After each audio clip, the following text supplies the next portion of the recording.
وہ بھی کسی کے ساتھ چل نہیں پائے اور بالآخر اپنی پوری جماعت کو جتنی بھی تھوڑی بہت رہتی تھی اس کو پی ٹی آئی میں ضم کر دیا۔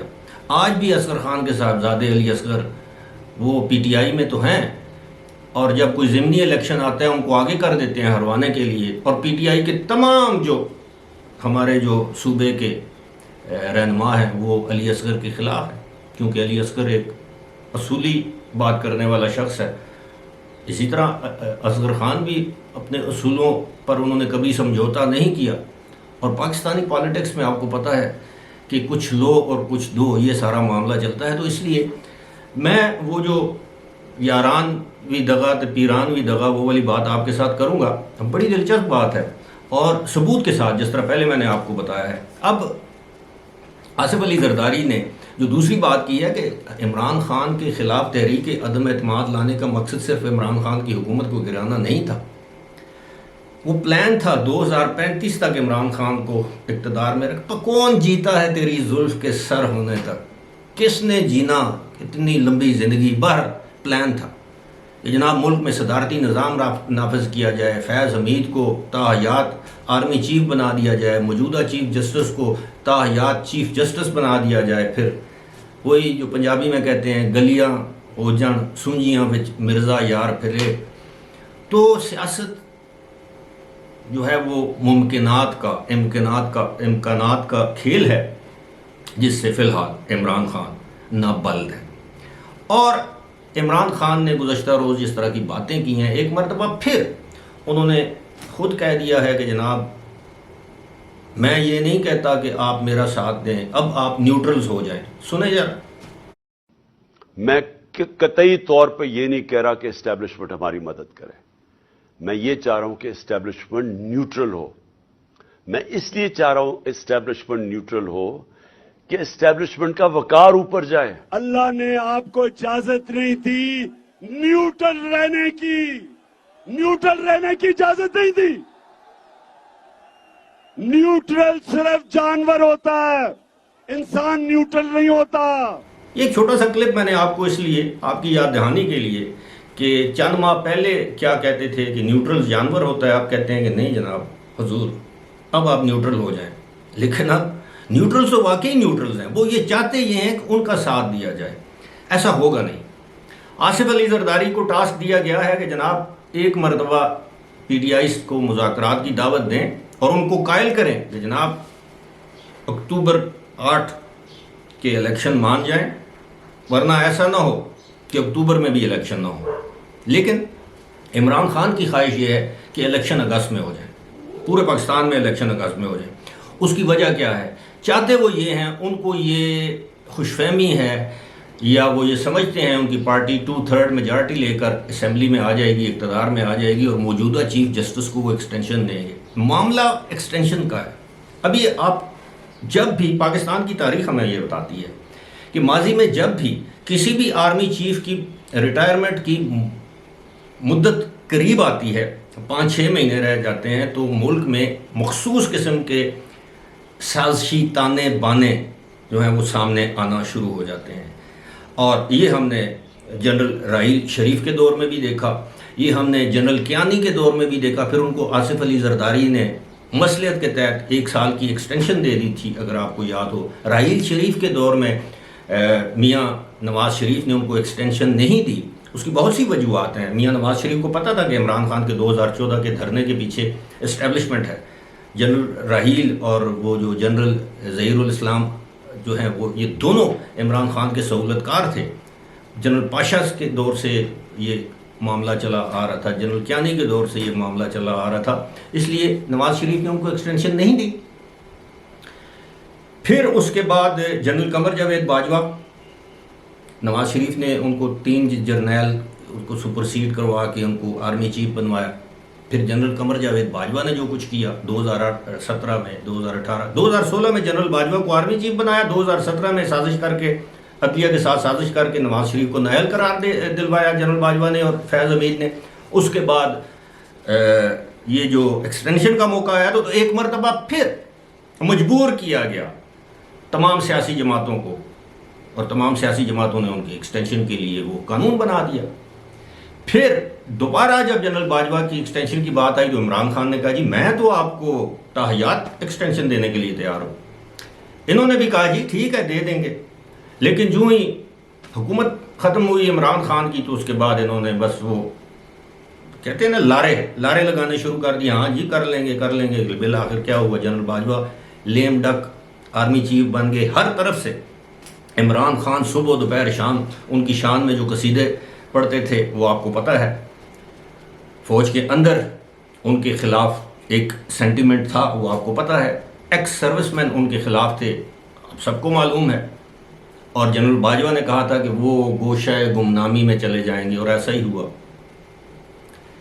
اب صورتحال یہ ہے کہ پہلی مرتبہ پاکستان کی تاریخ میں یہ ہوا ہے کہ چیف جسٹس کی ریٹائرمنٹ سے پہلے سازشیں شروع ہو گئیں. کیوں کہ بلاول بھٹو اسمبلی کے فلور پر کہہ چکے ہیں کہ یہ ایکسٹینشن کے خواہش مند ہیں. یہ چاہتے ہیں کہ عمر کی حد جو ہے وہ 68 سال کر دی جائے, 65 سے 68 سال کر دی جائے, 68 ایئر, تاکہ یہ مزید 3 سال انجوائے کریں چیف جسٹس کے عہدے اور کرسی کو. تو یہ ساری گیم ہے اور عام لوگ اس گیم سے واقف نہیں ہیں. لیکن اب چونکہ اسٹیبلشمنٹ نے فیصلہ کر لیا ہے کہ وہ حکومت کے ساتھ ہے, تو یہ جو عدلیہ میں, اعلیٰ عدلیہ میں جو آپ کو اس وقت جنگ کی سی کیفیت نظر آ رہی ہے, اب سب کو پتہ ہے پاکستان میں اصل اختیار کس کے پاس ہوتا ہے. اصل اختیار اسی کے پاس ہوتا ہے جس کے پاس طاقت ہو, بندوق ہو, ڈنڈا ہو, فورس ہو. فورس آپ سمجھتے ہیں, اور فورسز ہوں جس کے پاس تو پھر ستہ خیراں. تو یہ سارا معاملہ ہے زرداری کی. یہ جو گیم ہے, اس گیم میں جو ان ہوئے ہیں, یہ گیم زرداری کو سوٹ کرتی ہے اور عین ممکن ہے کہ اندرون خانہ یہ بات چیت چل رہی ہو. یوسف رضا گیلانی متحرک ہیں, یہ تو بات ہوگی ایک. اب آتے ہیں جناب, عمران خان نے اپنی ہی اہلیہ کو وہ پیران بھی دغا, پیرنی کو بھی دغا دے دیا. اب آپ سوچ رہے ہوں گے کیسے. یہ ایک ڈاکومنٹ ہے, آپ کو آپ کی سکرین پر نظر آ رہا ہوگا. اس ڈاکومنٹ میں جناب یہ لاہور میں ایک قانون ہے, وہاں پہ پنجاب میں لاہور میں, کہ اگر آپ کا گھر 2 کنال سے زائد رقبے پر تعمیر ہوا ہے تو اس پر لگژری ہوم ٹیکس لگتا ہے.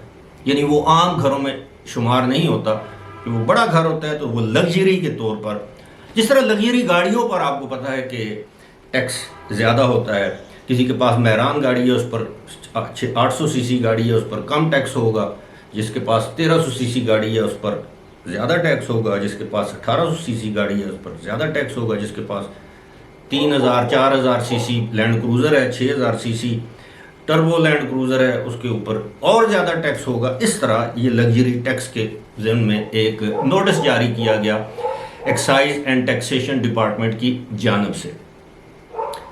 اچھا, یہ پیچھے کتوں کے بھونکنے کی آپ کو آواز آ رہی ہو تو آپ نے گھبرانا نہیں ہے, یہ میرے کتے ہیں, تو کتوں کا کام بھونکنا ہے. ویسے بھی پھر عرفی کا وہ شعر یاد آ جاتا ہے کہ عرفی تو مین دیش زغوغائے رقیباں, آواز سگاں کم نہ کند رزق گدارا. اب تیمور صاحب مجھے دوبارہ فون کریں گے کہ آپ کی فارسی ٹھیک نہیں ہے, فارسی کے شعر نہ پڑھا کریں. تو فارسی میری مادری زبان تو ہے نہیں.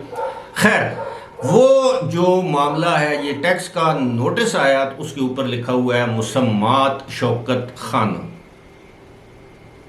زمان پارک لاہور, کہ جناب آپ کا گھر چونکہ دو کنال سے زائد رقبے پر ہے تو آپ نے بے شمار آپ کو نوٹسز ارسال کیے گئے, لیکن آپ نے اس کی وہ ایویلویشن یا خود اس کا وہ نہیں کیا, ٹیکس جمع نہیں کروائے, تو آپ کے خلاف آپ فوراً یہ کریں ورنہ آپ کے خلاف قانونی چارہ جوئی کی جائے گی. اب معاملہ یہ نہیں ہے, معاملہ یہ ہے کہ تمام تر اطلاعات اور معلومات کے مطابق جب عمران خان کا پہلا نکاح بشرا بی بی کے ساتھ ہوا 1 جنوری 2018 کو, اس میں انہوں نے زمان پارک والا گھر جو ہے وہ بشرا بی بی کے نام کیا.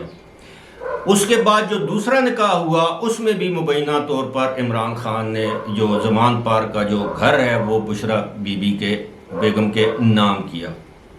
اس ڈاکومنٹ کے مطابق یہ گھر اب بھی عمران خان کی والدہ محترمہ شوکت خانم کے نام ہے.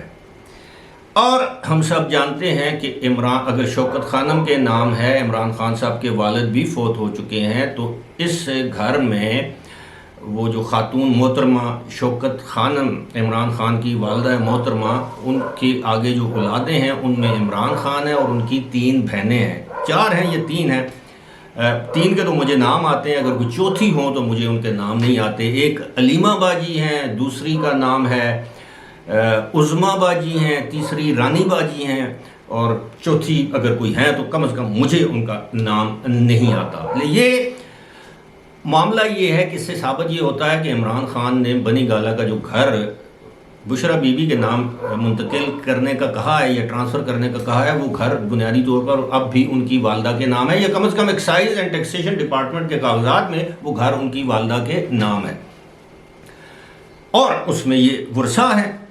اب پتہ نہیں کہ اس گھر میں عمران خان نے اپنا حصہ جو ہے وہ بشرا بی بی کے نام کیا ہے یا سارا گھر ان کے نام کیا ہے، یہ ہمیں معلوم نہیں، لیکن بظاہر ایسے لگتا ہے کہ وہاں پر بھی دغا دیا جا چکا ہے۔ لیکن ان کو کیا فرق پڑتا ہے؟ جس طرح کی خبریں آئی ہیں جن کی تردید ابھی تک نہیں کی گئی، یہ ذہن میں رکھیے گا، اس خبروں کی تردید نہیں کی گئی کہ زمان پارک کے تہخانے سے وہ 50 کروڑ روپے چوری ہوئے ہیں۔ وہ 50 کروڑ روپے وہ تھے جو ٹکٹ کے امیدوار جو لوگ ہیں انہوں نے وہ جو چندہ دیا تھا، ڈونیشن دی تھی، وہ پارٹی کا فنڈ تھا، اور وہ اسی کے سلسلے میں مبینہ طور پر وہ جو مشوانی ہے، اظہر مشوانی، وہ غائب ہوا تھا، اور آج دن تک نہیں پتا اس کو کس نے غائب کیا تھا، کس کی حراست میں تھا، انہوں نے کیا پوچھ گچھ کی۔ کچھ کہتے ہیں ایف آئی اے والے لے گئے تھے، وہ خود بھی کہتا ہے ایف آئی اے والے تھے، قانون نافذ کرنے والے ادارے تھے، لیکن یہ معاملہ ابھی تک ایک معمہ ہے۔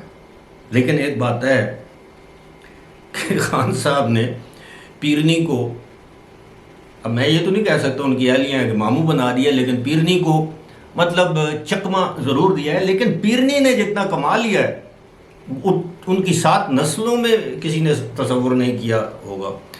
ایک اور بات ہے، لیکن چونکہ وہ معیوب ہے، بلو دی بیلٹ ہے، لیکن یہ ہے کہ پیرنی صاحبہ نے، آپ یقین کیجئے کہ بات کروڑوں کی نہیں ہے، اربوں کی ہے، اور ارب بھی 2 4 5 10 ارب نہیں، اس سے زیادہ کی ہے، 50 ارب تک کہا جاتا ہے کہ جناب پیرنی صاحبہ، ان کے سابق شوہر جو اب بھی کاغذات میں ان کے شوہر ہیں خاور مانیکا، اور ان کی اولادیں، بے پناہ پیسہ انہوں نے کمایا ہے، اور جسے ہم اپنی زبان میں کہتے ہیں عین غین کیا ہے۔ فی الحال مجھے دیجیے اجازت، خدا حافظ۔